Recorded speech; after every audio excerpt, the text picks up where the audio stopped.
She crossed her arms. "I've got other guys, Marcus. Don't think I don't." It wasn't loud. It wasn't a scream. It was delivered calmly, meant to land. I studied her face. Then I replied just as calmly, "Then they can cover the bills, too." She blinked like she didn't expect that answer, and that's when everything changed.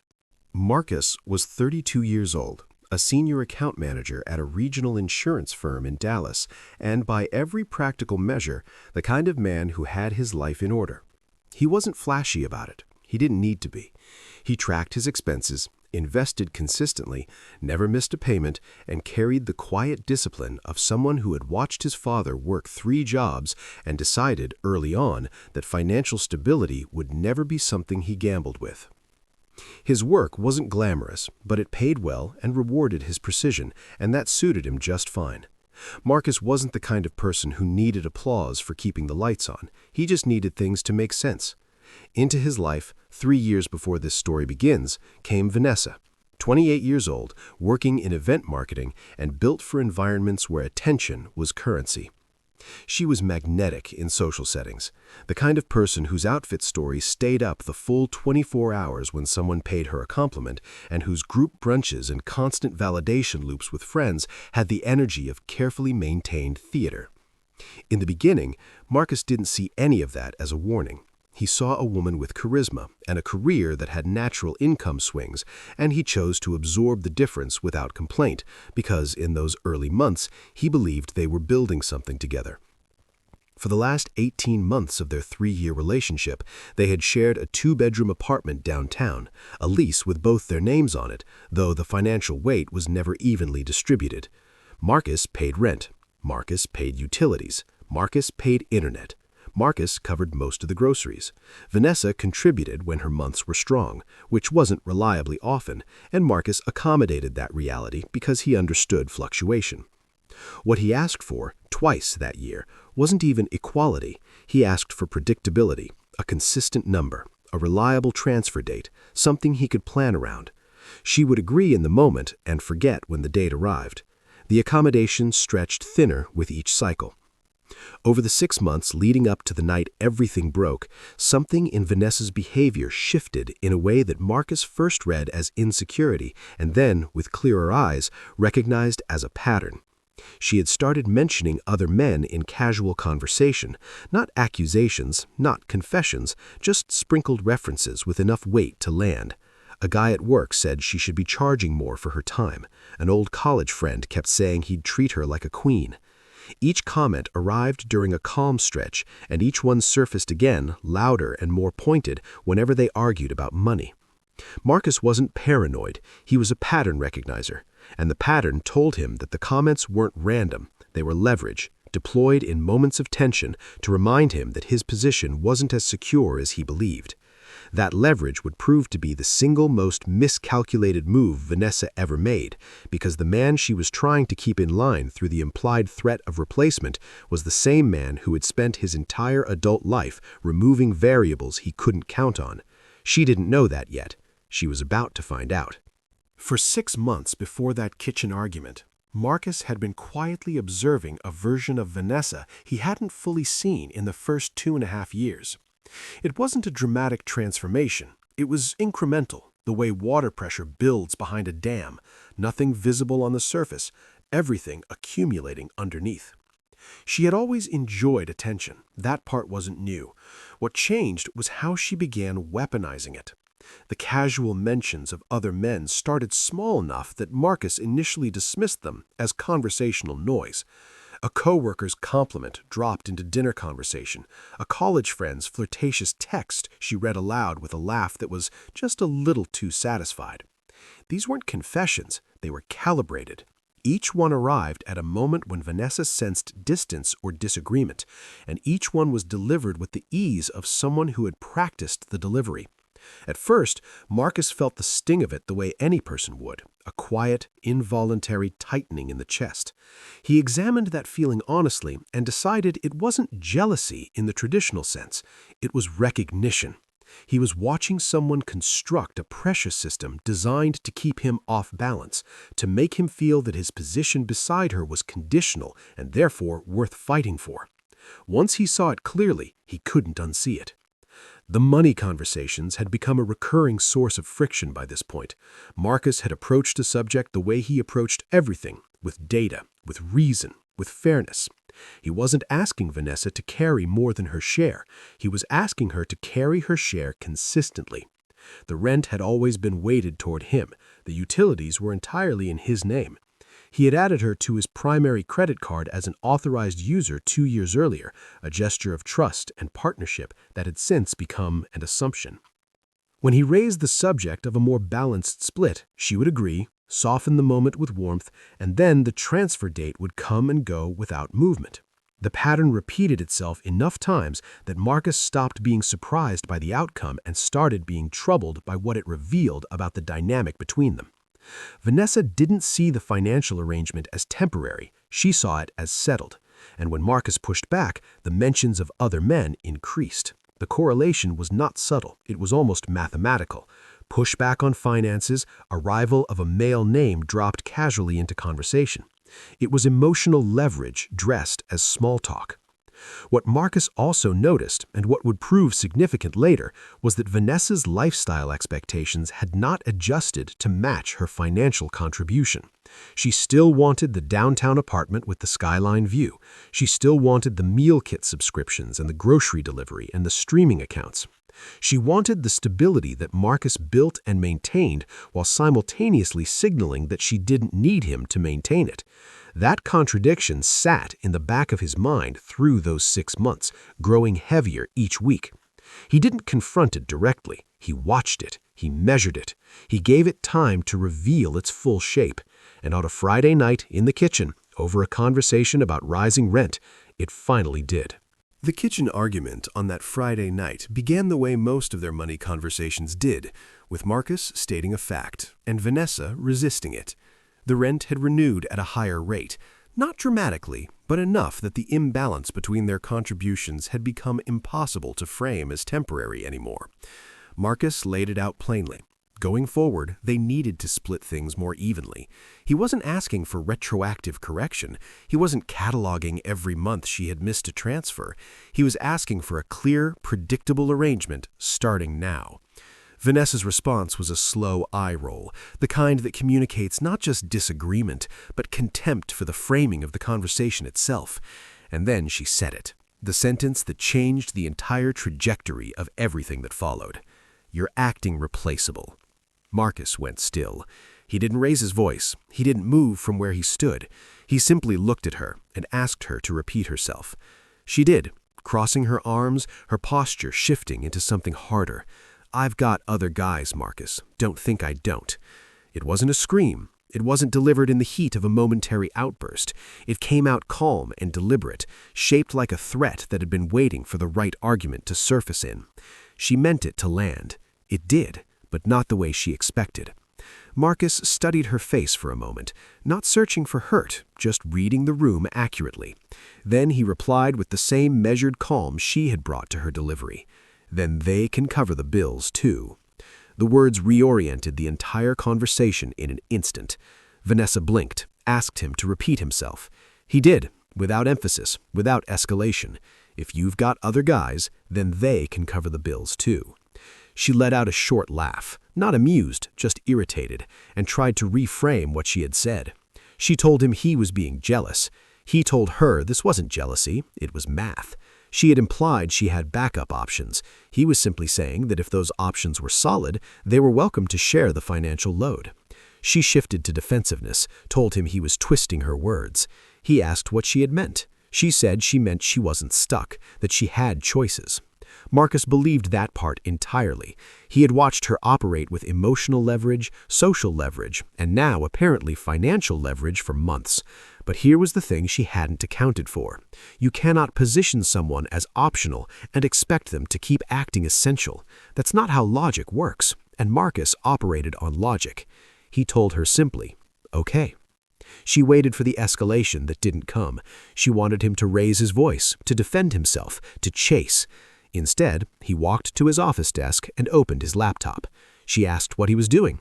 He told her he was reviewing their accounts. She called him dramatic. He called it consistent. The next 30 minutes were quiet and methodical. He opened every account: electricity, internet, streaming, the joint credit card. He didn't narrate each action. He just began making changes, and the silence in the apartment took on a different weight entirely. What Vanessa didn't understand, standing in the doorway watching Marcus at his desk, was that he hadn't opened his laptop out of anger. He opened it because the decision had already been made. The kitchen conversation hadn't created the conclusion, it had simply confirmed it. Everything he had observed over 6 months, the pattern of leverage, the missed transfers, the casual name drops deployed as pressure, the lifestyle expectations disconnected from her actual contribution, all of it had been accumulating quietly, and Vanessa's composed little declaration had been the final data point. Marcus didn't need to think about what to do. He just needed to do it. He started with the credit card. She had been an authorized user on his primary account for 2 years, a position that came with access to his credit limit and zero responsibility for the balance. He removed her from the account with a few clicks and confirmed the change. Then he moved to the utility accounts: electricity in his name, internet in his name, and scheduled service transfers effective in 2 weeks. He chose 2 weeks deliberately. That wasn't cruelty. That was enough time for her to make arrangements if she chose to stay in the apartment. He wasn't trying to leave her in the dark, literally or otherwise. He was simply removing his name from things that had always been his and had somehow become assumed shared resources. The streaming services came next: the meal kit subscription, the grocery delivery app. He removed his card from the default payment method with the same quiet efficiency he applied to everything else. She had moved to the doorway by then, watching, and her questions started arriving in a more urgent register.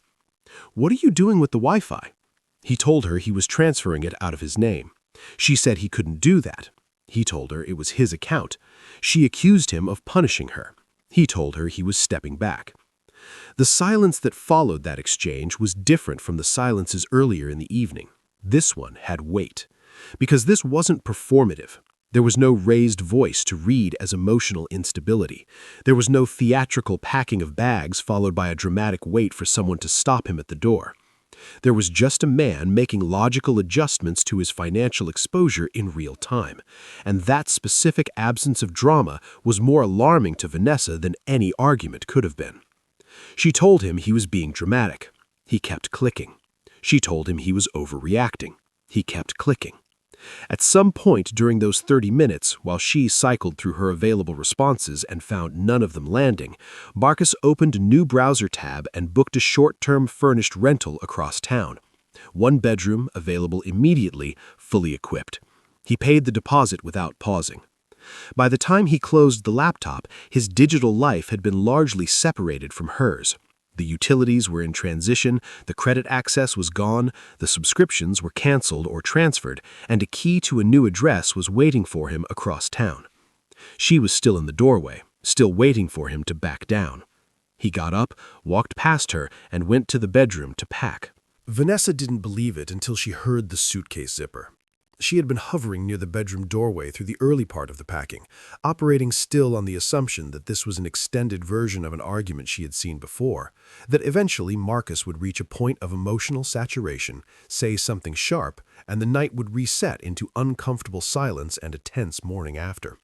She had navigated those cycles before. She knew how to move through them. What she didn't know how to navigate was a man who wasn't cycling at all. Marcus pulled the suitcase from the closet and laid it flat on the bed with the same practical energy he had brought to the laptop. No slamming, no theatrics, just the quiet, organized unpacking of a decision already made. She asked if he was seriously leaving over a comment. He told her it wasn't the comment, it was what the comment represented. She called him sensitive. He noted the word and kept folding. He told her calmly, without looking up from the clothes in his hands, that she didn't get to use replacement as a threat and still expect partnership in return. She tried several reframings in quick succession. She hadn't meant it literally. She was just expressing that she wasn't dependent on him. He was overreacting because his ego was bruised. He answered each one without agitation. Dependence wasn't the goal, he told her. Respect was. That one registered on her face before she could suppress it, and she deflected quickly, telling him he thought he was important because he paid for things. He told her he thought he was important because he showed up consistently. He moved to the second suitcase. She followed him into the living room, shifting her approach. She raised the lease. Both their names were on it, she reminded him, as if the paperwork might stop him physically. She told her she was welcome to stay. She'd just need to handle her half. The rent increase was coming next month. The utilities were transferring in 2 weeks. Her expression moved through several stages at that. She called it dumping things on her. He reminded her that he had been covering most of it for 18 months, and that what she was experiencing wasn't a sudden burden, it was the cost she had always been shielded from. She called his bluff, said he'd cool off in a day. He walked to the kitchen and removed his card from the grocery app, then canceled the shared meal kit subscription. She asked what he was doing now. He told her he was removing his name from recurring expenses. She called it petty. He called it precise. That was the moment she stopped performing certainty. He could see it in her face, the slow, unwilling comprehension that this wasn't emotional retaliation designed to scare her back into compliance. This was logistical separation, clean and methodical, and logistical separation doesn't reverse with an apology the next morning. By midnight, his car was loaded. She stood by the door, still waiting for the cinematic line that might give her something to respond to. He picked up his keys and told her simply that if the other guys were solid options, they'd step in, and if not, they'd both learn something. Then he walked out. She didn't follow, but behind him, he could feel the confidence cracking. The short-term rental was exactly what Marcus needed it to be. Clean, quiet, and carrying none of the emotional residue of the past 3 years. 1 bedroom, fully furnished, no history attached to any corner of it. When he locked the door behind him and set his suitcase down on the floor, the feeling that arrived wasn't what he had expected. He had braced, somewhere in the rational part of himself, for the wave of grief or doubt that tends to follow a major decision made under pressure. Instead, what he felt was relief. Not the brittle relief of someone who had escaped something narrowly, but the deep structural relief of someone who had finally stopped holding up a weight they had been pretending wasn't heavy. He plugged in his phone, turned off notifications, and went to sleep. He did not block Vanessa that night. He left the line open deliberately, not out of hope, but out of a clear-eyed curiosity about what reality would produce once she was left alone with it. He didn't have to wait long.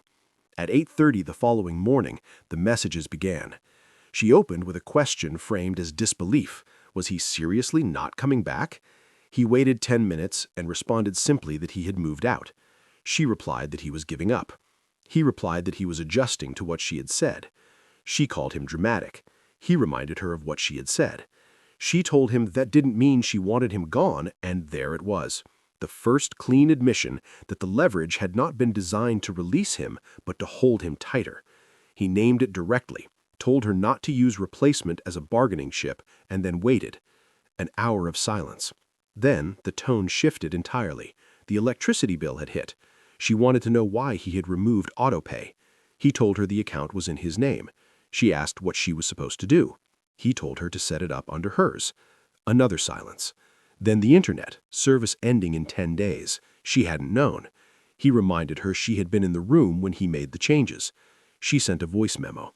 He didn't open it. Text kept things factual and prevented the kind of emotional escalation that voice introduces.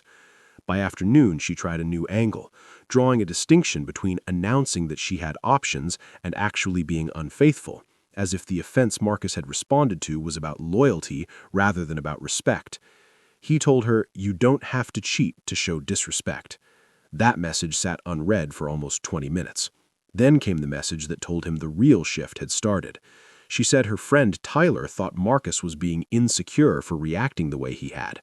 Marcus replied that Tyler was welcome to cover the bills too. No response came, because that was the part none of her backup options had signed up for. Options are easy to claim in conversation. They become something else entirely when there's a billing statement attached.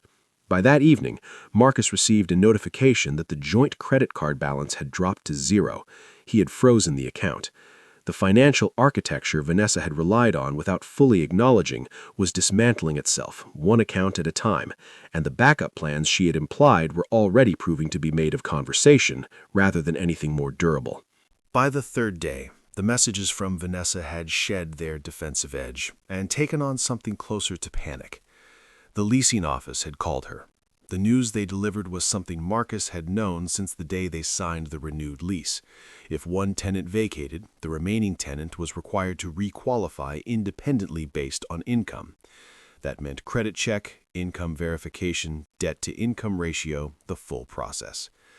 Vanessa called Marcus immediately after that call, and the composed leverage she had wielded in the kitchen 4 days earlier was entirely gone from her voice. She texted that the leasing office had told her she'd need to requalify. He confirmed that was correct. She said he hadn't warned her. He told her it was in the lease agreement, the document both of them had signed. There was a long pause in the thread. Then she wrote the sentence that confirmed what Marcus had suspected all along. She said she couldn't qualify alone. That wasn't new information to him.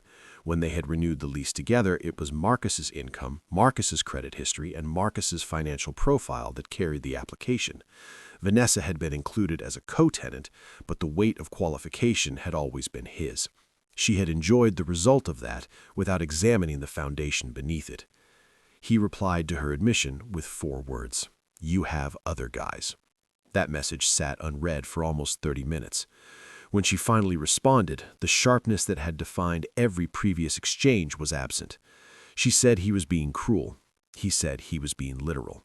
She tried calling shortly after. He let it ring. She called again. He let it ring again. A third call. He declined it. A text followed demanding they talk like adults. He pointed out they were talking, through text. She said it wasn't funny anymore. He told her it hadn't been funny when she said it either.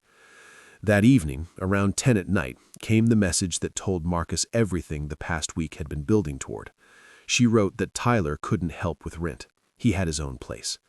Marcus stared at the screen for a moment before responding simply that he was sure Tyler did. She asked why Marcus was acting like he didn't care. And that was the question she kept circling without ever quite landing on an honest answer to. She couldn't accept that his removal of himself wasn't an emotional performance designed to draw her back in. She kept waiting for the mask to slip, for the jealousy or the heartbreak to surface and hand her back the control she had expected the kitchen conversation to reinforce. What she couldn't process was that the mask wasn't a mask. Marcus wasn't suppressing a reaction. He simply didn't have the one she was counting on. He had cared enough about the relationship to raise the financial conversation twice that year. He had cared enough to absorb the imbalance for 18 months. What Vanessa had done in the kitchen wasn't just a careless comment in a heated moment. It was a window. And what Marcus saw through it was that the partnership he thought they were building had always been more valuable to him than it was to her. You don't threaten to replace something you genuinely value. And once he understood that clearly, there was nothing left to negotiate. The morning after the 3rd day, Marcus woke up to 12 missed calls and 4 text messages that ran long enough to qualify as essays. Vanessa had moved through every register available to her overnight: accusation, emotional appeal, guilt, anger, and back again, cycling through them the way someone cycles through exits on a highway when they've already missed their turn. You're insecure, you're selfish, you're throwing away 3 years over nothing. You'll regret this. He read through all of it once, slowly, and then made the final adjustment he had been holding in reserve. He blocked her number, blocked her email address, and removed her from every social media platform where they were connected. He did it without ceremony and without anger. It wasn't spite, it was completion. When someone has positioned you as replaceable, the logical response isn't to argue your value. You don't win that conversation. You remove access, and in doing so, you make the argument irrelevant. The silence that followed on his end was immediate and clean. But the silence wasn't universal. By noon, a call came in from an unknown number. He let it ring through to voicemail. A message arrived. Her voice, quieter now, stripped of the sharpness that had carried her through the previous days. She said he shouldn't do this, that she hadn't meant it the way it came out, that he should call her back. He deleted it without responding, because this moment wasn't about winning. It was about consequence, and consequence only functions when it isn't interrupted by negotiation. For the first time since the kitchen argument, Vanessa did not control the direction of the conversation, because there wasn't one anymore. The unknown numbers continued through the following morning. One at 8:12, another at 9:47, two more around lunch. He let them all ring. He neither answered nor declined them. He simply let them exist without response, which is its own kind of answer. An email arrived from what appeared to be a new account. It went directly to spam. He didn't open it. He had made the decision, and he intended to honor it fully, because a boundary that bends on the third day of testing was never really a boundary. It was a negotiating position. That evening, Josh texted. He'd seen something Vanessa posted, nothing that named Marcus directly, but heavily implied that she had been abandoned without warning, that someone had walked out on her coldly and without cause. Marcus read the text and replied with 5 words, "We broke up. It's handled." Josh didn't press. Through the social overlap that exists in any shared friend group, Marcus began receiving fragments of the narrative Vanessa was constructing publicly. She was framing the story as abandonment. What she was carefully omitting was the sentence that started everything, that she had told him she had other guys, that she had used replacement as leverage in a financial argument, and that she had been operating for 18 months inside a financial structure she never genuinely contributed to. Stories told without billing statements are easy to shape. The people hearing her version didn't know what the electricity bill looked like. They didn't know about the missed transfers or the 2 conversations Marcus had initiated about equitable contribution. They just knew a woman who said she'd been left. Context has a way of changing everything, but only for the people who have it. About 10 days after Marcus moved out, the financial reality that Vanessa had been insulated from began surfacing in ways that couldn't be softened or reframed. The leasing office sent a notice to both tenants regarding the pending rent. Vanessa hadn't paid her portion. A late fee had been attached. Marcus had already covered his committed final month before vacating and had no further obligation. He didn't respond to the notice. An unknown number called that same afternoon. He let it ring. 5 minutes later, another unknown number. Ignored. Then a text arrived from Carla, a mutual friend, saying that Vanessa had asked if Carla could reach out to Marcus on her behalf. He replied once, a single word. No. And Carla sent back a neutral emoji and didn't push further. That told Marcus enough. If Vanessa's backup options were as solid as the kitchen conversation had implied, she wouldn't be routing communications through mutual friends. Josh confirmed through casual conversation that Vanessa had tried approaching Tyler again. Tyler had offered advice. Not money, not a cosign, not a deposit. Advice. Which is what backup options almost always turn out to be. Abundant in conversation, thin in practice, invisible entirely when paperwork is involved. The apartment had been listed as seeking a roommate. 3 prospective tenants had inquired. 2 backed out after seeing the rent total. The 3rd had asked about splitting utilities. Utilities that Vanessa was now fully responsible for transferring into her own name. Electricity deposit, internet setup fee, water reconnection charge. Every account that had previously run quietly in Marcus's name was now a separate conversation she had to initiate, a separate form she had to complete, a separate bill that arrived addressed only to her. Life doesn't announce itself dramatically. It just keeps sending statements. Marcus stayed anchored in his own routine. Work had picked up. He brought in 2 new accounts, stayed late one evening closing a contract, and noticed somewhere in the middle of that evening something he hadn't felt in over a year. He wasn't calculating someone else's spending habits against his own budget. He wasn't wondering whether the rent would clear because the other half was uncertain. He wasn't adjusting his grocery order because a transfer hadn't arrived. The mental overhead of financial partnership with someone who treats financial partnership as optional is invisible until it's gone, and then its absence is remarkable. Peace isn't loud. It doesn't announce itself. It's felt as the removal of a low-frequency noise you had stopped registering as noise because you'd lived with it long enough to call it normal. The unknown call stopped after about 2 weeks. Marcus took that as information. When there's no reaction available, there's no game to play. He and Josh had dinner one Friday. Josh looked at him across the table and said he didn't seem angry. Marcus told him he wasn't. Josh asked if he felt bad. Marcus considered it honestly before answering. He told Josh he felt informed. Informed that threats of replacement originate in insecurity. Informed that leverage collapses the moment you remove yourself from its equation. informed that someone who genuinely has solid options doesn't announce those options during a conversation about rent. Josh laughed. Marcus checked his bank account later that night. Clean, predictable, entirely his, and smiled for the first time since the kitchen. A month after Marcus walked out of that downtown apartment, the dust had fully settled into something quieter and more permanent than the chaos of the weeks before it. He had moved into a new apartment by then. One bedroom, clean lines, slightly smaller than the place he had shared with Vanessa, but carrying the particular kind of spaciousness that comes not from square footage, but from clarity. One name on the lease, one name on the utilities, one card attached to the grocery account.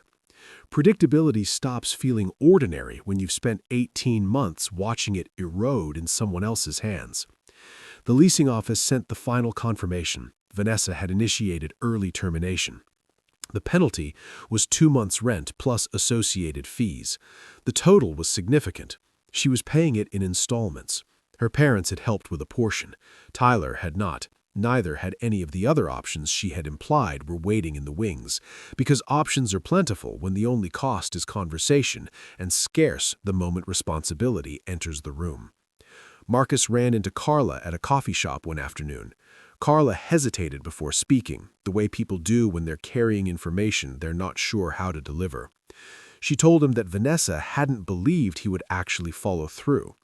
She said Vanessa had expected the kitchen conversation to work the way it had always worked, to introduce just enough threat of replacement that Marcus would recalibrate, soften, begin working harder to secure his position. Carla said Vanessa kept telling people that Marcus had changed. Marcus stirred his coffee and told her she was right. He had changed. He had stopped negotiating his value in response to someone else's insecurity, and that particular change was permanent. He had also heard, through the quiet channels of overlapping social circles, that Vanessa had downsized significantly. The studio she moved into was smaller, older, no balcony, no skyline. There's nothing wrong with a studio, but it represented the gap between the lifestyle she had grown comfortable with and the lifestyle she could actually sustain alone, and that gap was precisely the width of Marcus's contribution. The rent differential he had absorbed, the utilities he had carried, the credit history he had attached to a lease that gave her access to a downtown address she hadn't qualified for on her own. Life had been invoicing her quietly for months. Now the invoices had her name on them. The last thing Marcus heard was the phrase that had lingered with him longer than any other piece of the story. She didn't think he'd actually leave. Not because the relationship was too precious to fracture, but because she believed the leverage would hold. She had looked at a man who paid every bill on time, who tracked every expense, who had never once missed a commitment, and concluded that the threat of replacement would make him competitive rather than conclusive. She had misread consistency for dependence. What she had actually been living beside was someone who applied the same standards to relationships that he applied to accounts. If the numbers don't work and the structure isn't sound, you don't keep subsidizing the loss, you close it out. Marcus didn't walk away angry. He walked away informed. And when someone shows you clearly that you are optional, the most honest thing you can do for yourself and for them is to make that optionality real.